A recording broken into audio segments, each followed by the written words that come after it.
Thank you. You know, coming to Oakland and being here, Pastor Ashley and Cosmopolitan for this program, and listening to the outstanding poems, watching the dancing, listening to the preaching by those who spoke on James Weldon Johnson, being in the presence of Dr. Dorsey Blake, and in the presence of Edward Abrams, whose work I know and whose life has been committed to the African people. It makes me feel good to say that we are reflections of each other. And that's the way we have to view it. We are very noble people, and our nobility is unquestioned. The brilliance of our people is unquestioned. So I am honored and delighted to be here tonight with my significant other, Anna. We've come to Oakland with a tremendous joy and happiness of being in your presence. I want to tonight talk about the same theme that we've already talked about. I mean, basically, that's a good one to start. I am from Georgia originally, Valdosta, Georgia, and from a family of 16.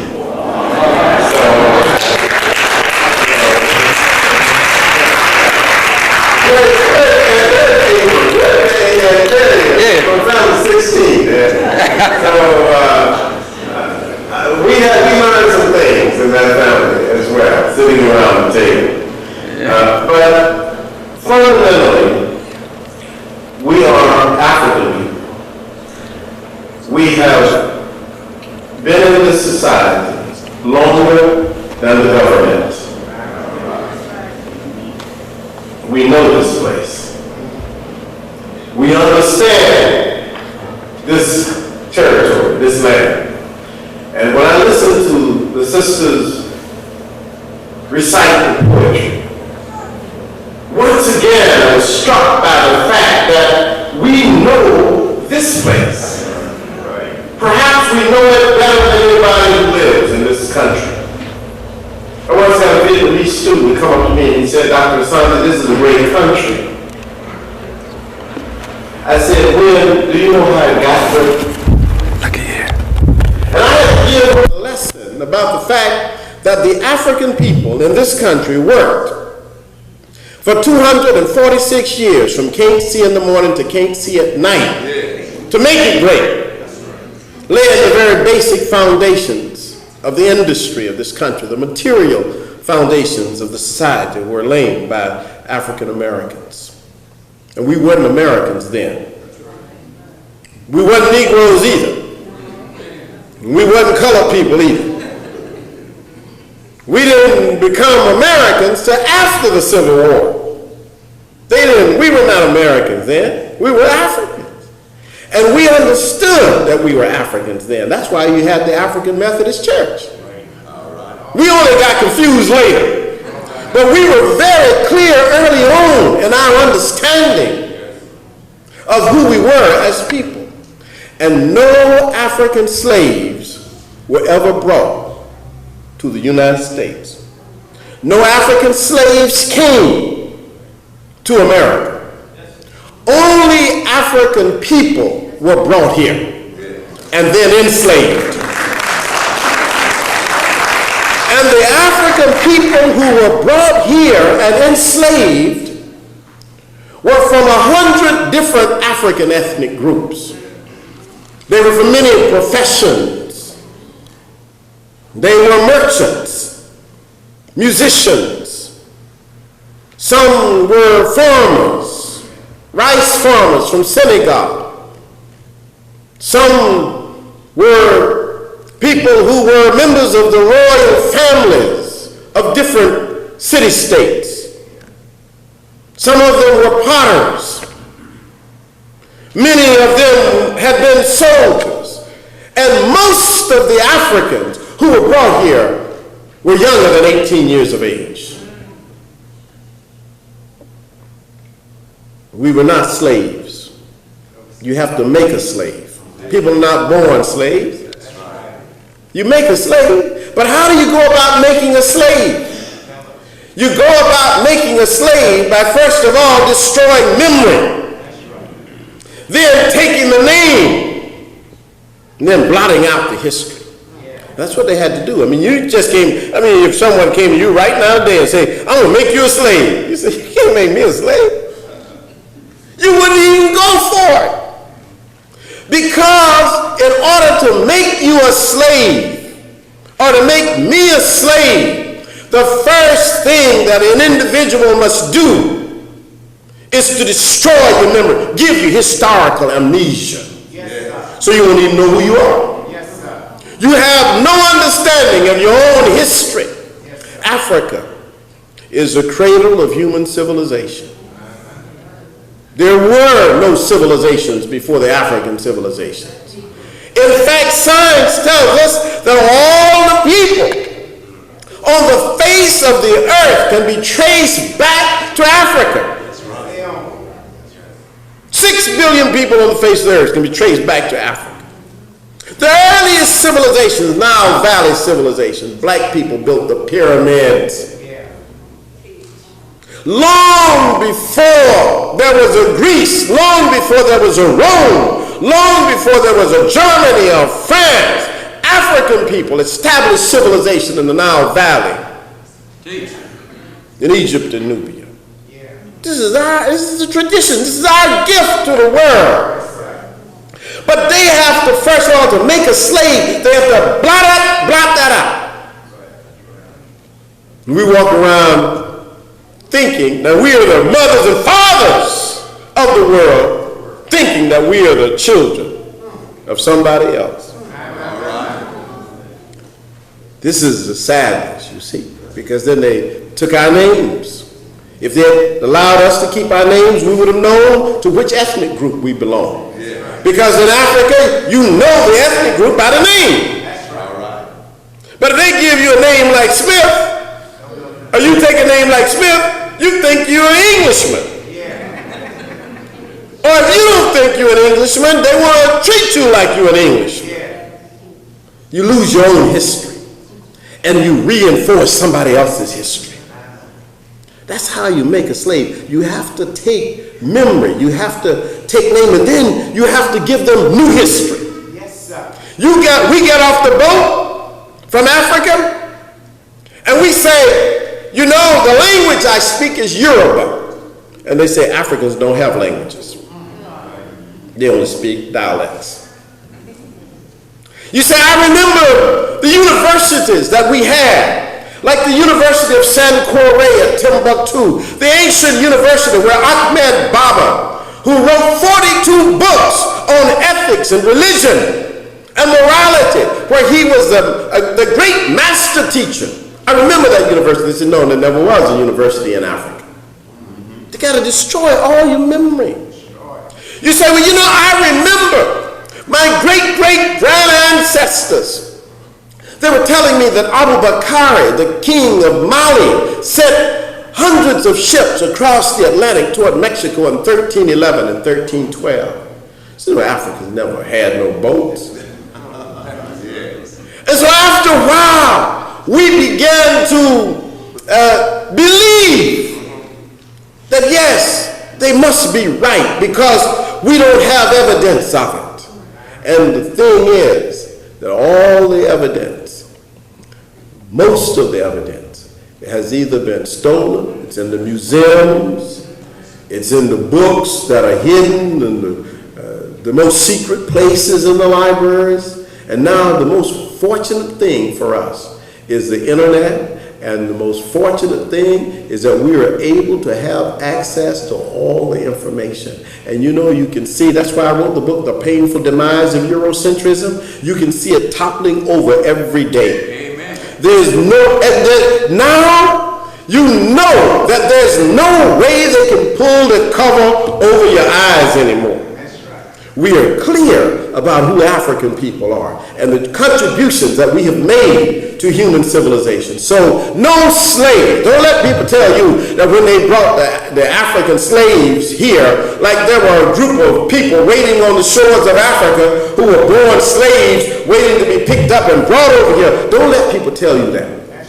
Because that's not true. And don't let Africans tell you that either, African Americans. Because you got some African Americans running around telling you that African slaves were brought here. And you got some African Americans running around telling you and saying to you that if it were not for other Africans, you wouldn't be here. This is a heresy. This is trying to take the great crime of our brutality off of the European and put it on us. You know, this is the most insidious crime. To make out that we enslaved ourselves. Now it doesn't mean, now listen to this, because you got to be clear about this. It doesn't mean that there were not Africans who were collaborators with Europeans, because there were. You always have African collaborators. We got some in Philadelphia. Y'all may not have them in Oakland, but we have some Africans who collaborate. And it was true that in the time of the enslavement of Africans, you had Africans who were collaborators with the Europeans who enslaved us. They helped them to catch us. They stood guard at the fortresses. But slavery was not initiated by Africans, did not come out of the African brain. In fact, there is no society in West Africa where slavery is the principal mode of production. There's no slave economy in West Africa. No, it was in the Europeans who created chattel slavery. And when they say this, it is to undercut our demand for reparations. Because you can't say you want 40 acres and a mule or anything else if someone can convince you that it's because of yourself that you got yourself into this situation. You know, how you gonna blame anybody else? But 60 million Africans, think of it, 60 million Africans, twice the population of California, was uprooted from the continent of Africa over a period of 300 years and transported across the ocean, and nearly a third to a half of the people died en route over here as they were crossing the Middle Passage. And when we were crossing the Middle Passage in those slave ships, packed, sometimes 1,000 people packed with only 18 inches of width and maybe 24 inches of height in shelves. It would take 40 to 60 days to cross the ocean. And if you had a storm on the ocean, it may take longer. And the African people on those ships, I believe, were able to have small victories when a mother would look at a child and would see in that child's eyes love for the mother. Or when a husband would touch a wife to try to give strength. And when people died, the African people, our people, us, we, our ancestors would say, "Gone she to her own friends. Gone he to his own country." They were very happy that people died, because if you were in that situation where the brutality of the experience itself the confinement, the lack of food, just enough water to prevent death, but never to quench the thirst fully. And people ill and sick, all kinds of human waste. There were no electric lights on the slave ships. There were no berths where you can look out a porthole. It's dark, dank, dingy, and humid. And when we got on the other side into Jamaica or Virginia or Barbados or wherever we got off those ships, we thought that the worst was over. But the worst was not over. It had only begun. This was the beginning. And the beginning process of the enslavement of Africans takes us right back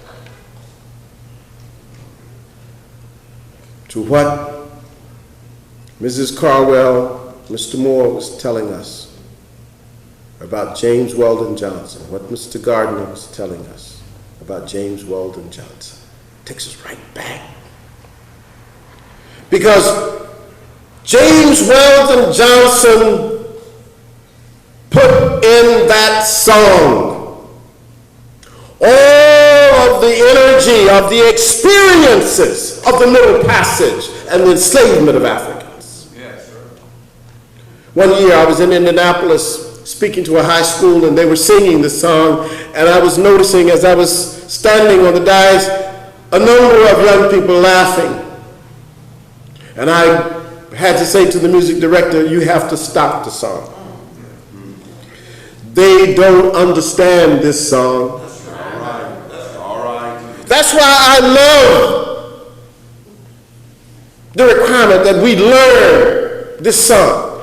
And so I gave them a 15-minute speech on what the meaning of this song was. And then we sang it again. It was total difference. Because now our people sometimes don't know. Because the educational system in America was not designed for us. It was not designed to educate us about our own culture, about our own history. And that's why, Pastor Ashley, what you're doing here tonight is wonderful. If we could open up these thousands of churches across America and make them educational institutions where we would teach our people, we transform the society. Because the way we transform ourselves is to do it ourselves. Nobody will come and teach us what we need to teach ourselves. Why would they do that? And why would we wait for any other group of people to teach us what we ought to teach ourselves? We can never do that. When the 20 Africans landed in Jamestown, Virginia, and I go to Jamestown, I like to go to Jamestown. It's a sacred spot for me because I was just there this year. Go to Jamestown and you walk on the ground where they walked. You look at the landscape that they must have seen in maybe a different way, but in the same area. And you get the sense that 20 Africans landed in North America a long way from home must have felt like that song which said, sometimes I feel like a motherless child a long ways from home. And you walk around Jamestown and you begin to sense that the Africans who landed there could not see so far in the distance. But after a while, when our people had gathered in America, they began to work in those plantations. They could try to see down history, and they would say, one day the strong women and the strong men will come, and it will be a different kind of world. That's what they hoped for. They were the hopeless. They didn't have hope. They could only envision what it might be. They knew that their situation was permanent after a while. You live, you're born in slavery and you die in slavery. That was the generation after generation. You born in slavery, you die in slavery. You born in slavery, you die in slavery. But they had vision that one day something would happen. And I always say that vision, that optimism, which was a kind of hope, I guess, of the hopeless, should not be misused. I mean, how dreadful it would be for our ancestors if we, those for whom they hoped, are also hopeless. That is a great tragedy, because they felt and understood that what they were involved in was something that was massive, and they could not understand all of it. But when you had Yoruba and Wolof, Mandinka and Igbo, Congo and Angola, Asante and Fanti, all of these ethnic groups coming to America, living together because we were black. Many times people thought we speak the same language, that we came from the same cultures. It wasn't true. No. May even be one of the reasons we have sometimes so much difficulty sometimes now among us. We from different ethnic groups. Whole lot of different Africans. Some Africans say Nagadaf. That's what some Africans say. They ask, Nagadaf, how are you?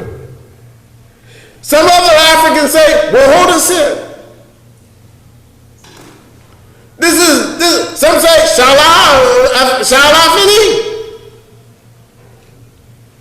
The languages don't even sound alike.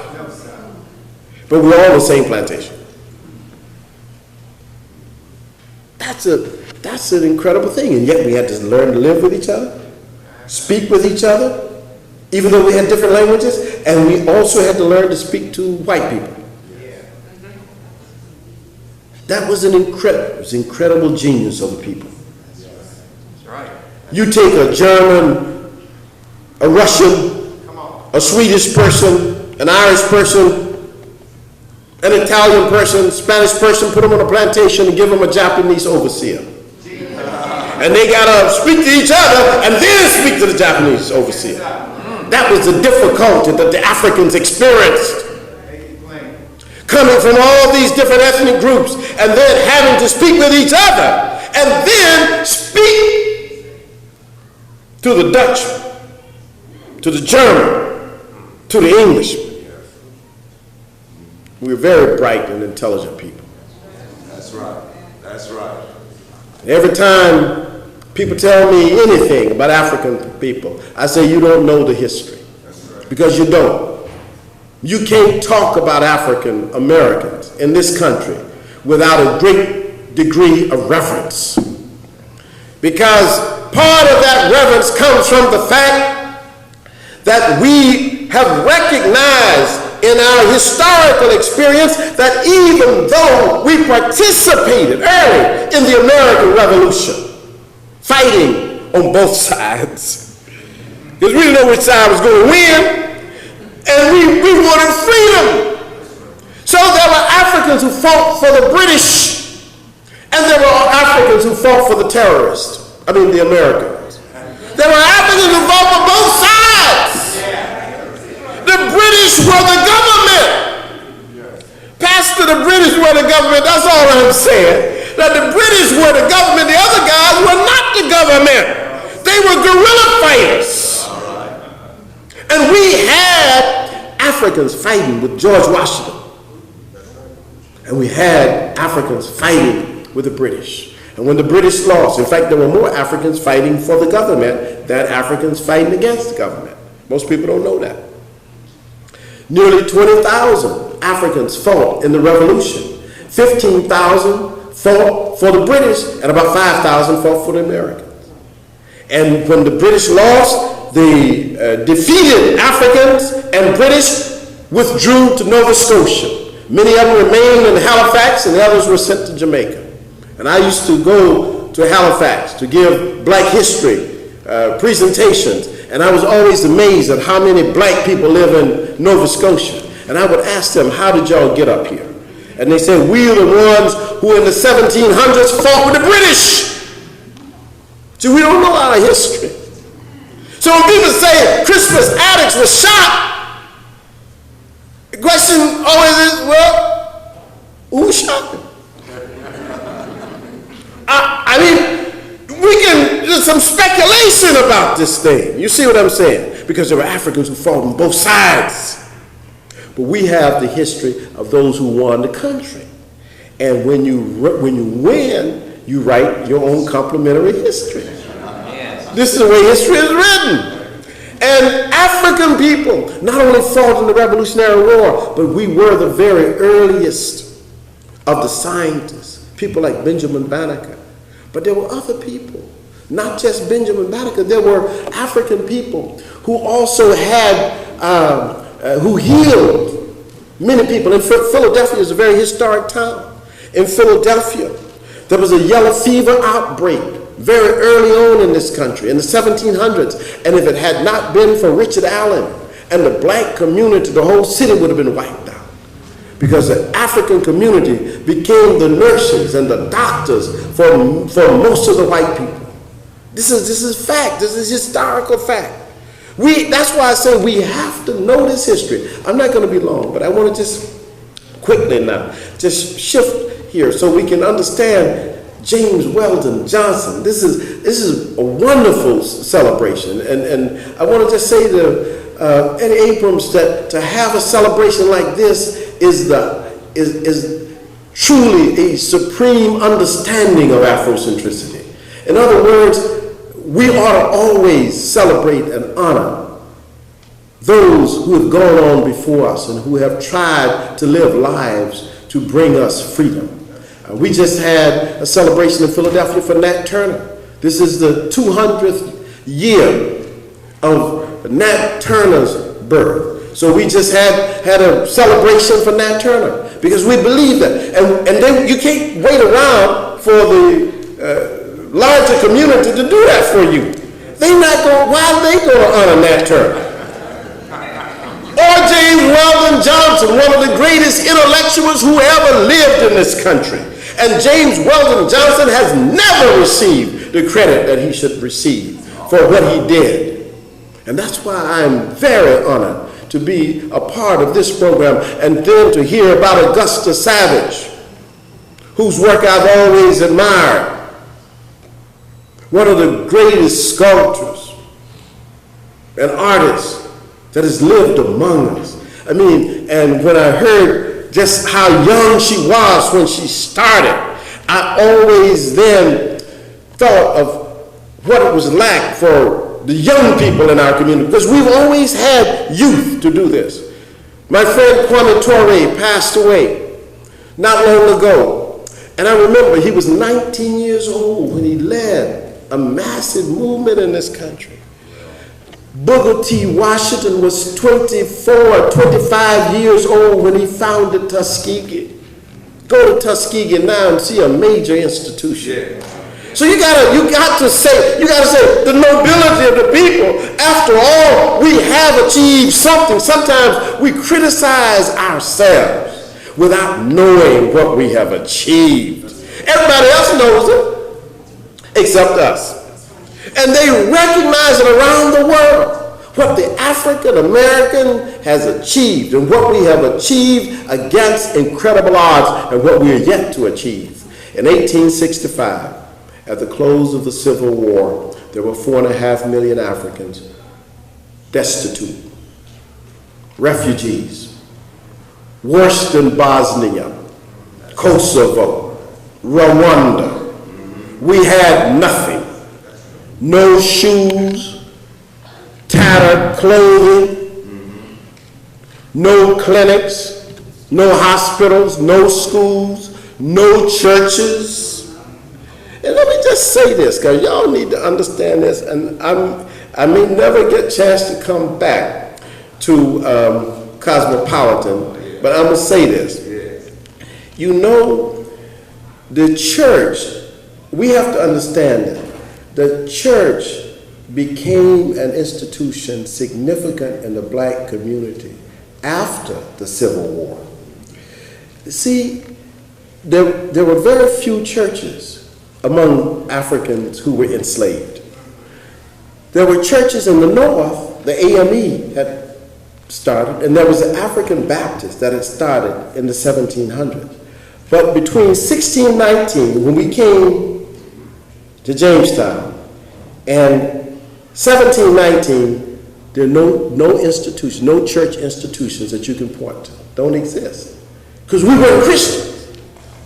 We became Christians in mass after our enslavement. We were free. Then the missionaries from the northern white churches, in addition to the AME, fanned out among the Africans who were free in the South to help us construct our lives. We don't know the history. See, and we sometimes make mistakes when we don't know the history. Because the depth of slavery was that we didn't even have souls. Racism said black people don't have souls. And after the Civil War, Africans ought to be baptized and saved. And so that's why most of our churches date to the late 1800s. You go look at, I've looked at a whole lot of them, and there are very few that will go back to the 1700s, and none in the 1600s. Because we had a whole different thing going on at that time. But we were refugees. And I'll tell you something. We were 95% illiterate. But by 1900, we were only 45% illiterate. It was the greatest movement from illiteracy to literacy in the history of the world. That's what everybody said. Walter White, who was of the NAACP, wrote about it. He said no movement like this had ever existed, not even in Europe, because he compared the rate of the increase of literacy in the African American community to Italy. And he said nowhere had the rate been so rapid, because everybody was eager to read and learn. And in fact, in Georgia, we have stories where people said, I just want to learn how to read the Bible before I die. So old people would go and they would walk to churches, and they would walk to schools that were being built, because our people built schools and churches with the help of people from the North. Sometimes we built these churches in the South, and we built these schools. We built colleges, institutions, universities, institutes. Churches had colleges. It would be like Cosmopolitan, like you have your own college here.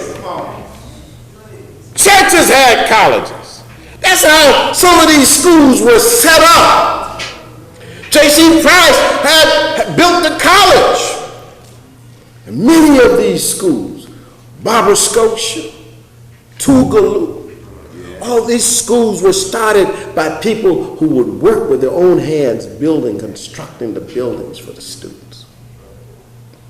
100 colleges. Do you know, up until a few years ago, that was more colleges than in the whole continent of Africa? Built by African Americans right out of enslavement. Oh, you got to give credit. You got to recognize what we have done. And you've got to recognize how people felt the very presence of God as they were doing this. You've got to understand that African people have not been given very much. We were not given our freedom. 186,000 African men and women fought in the Civil War. Harriet Tubman was a spy in the Union Army in the Civil War.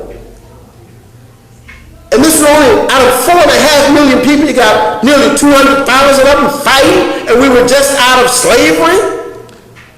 Nobody, they didn't give us freedom. We fought for our freedom.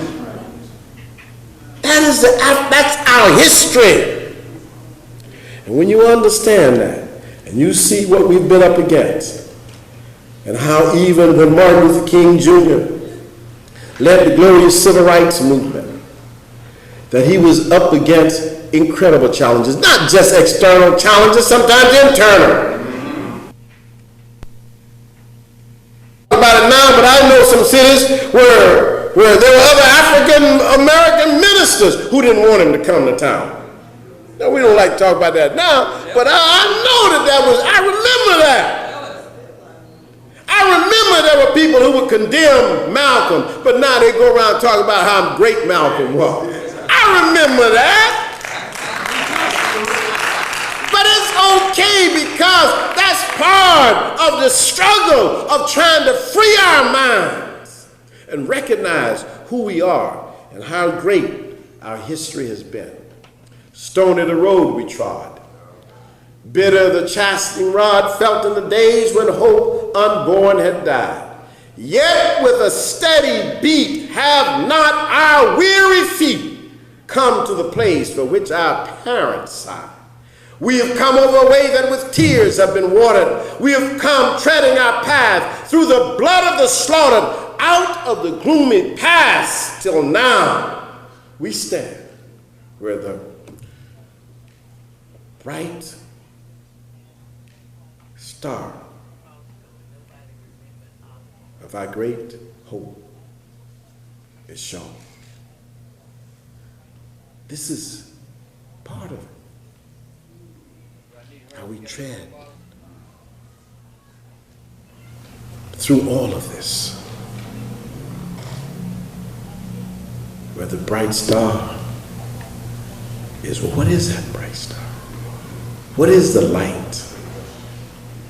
How is it? You know what it is?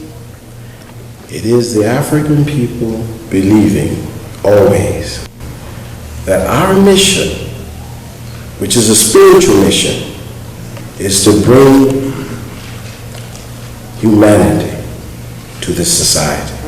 Yes. I have always felt that the purpose of the Africans' journey and sojourning in this land is to demonstrate that people whose history is long, whose achievements are historic, have so much to give to the world. That's what we have. And it's the humanism, it's the humanity, it's the show, it's the love, it's the generosity, it's the courtesy, it's the expressiveness, the dramatic living, it's relationship, it's family. That's our gift. Don't let anyone ever move us off of the vision that our ancestors gave us. In the end, James Weldon Johnson and Rosamond Johnson, great ancestors, powerful spirits, must be called upon to give us inspiration and to inspire our children as well as those who are unborn. Thank you very much.